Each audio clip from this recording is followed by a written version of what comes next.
Yo, what's up guys? Welcome back sa aking YouTube channel, Hobby ni RJ. And for today's video guys, let's take a closer look sa diecast na to. Ito ang Ford Mustang GTD. From the Hot Wheels series Mustang 60, car number 1 out of 5. Meron itong tinted black smoke windshield assembly. Napakatapang ng tint, kaya halos hindi mo na makita yung loob. Painted din yung roof niya ng black. Kita nyo naman yung spoiler, napakaangas at malaki. Dagdag mo pa yung metallic silver na paint job, napaka-pogi.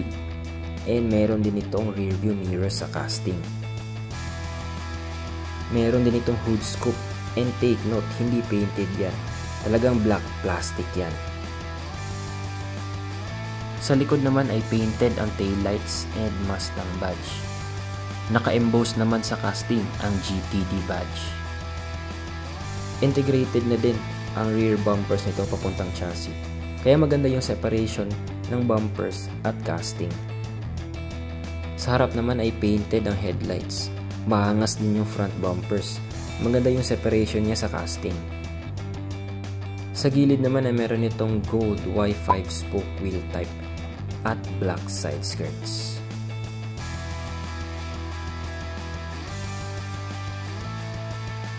How I wish na mayroong black paint yung upper front grille niya para perfect yung front.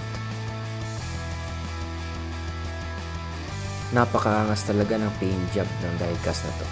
Tingnan nyo na lang guys.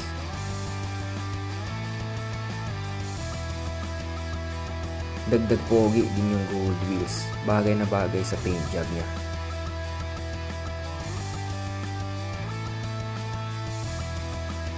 Maganda din yung separation ng rear bumpers, front bumpers, at ng side skirt. At panghuli, ang casting mismo. Napakaganda ng molde at napakadaming details. Ang lakas maka-premium. Yun lang naman nakita ko sa diecast na to. Kayo, ano yung mga nagustuhan nyo, hindi nyo nagustuhan, o nakulangan kayo sa diecast na to? Comment nyo lang sa baba.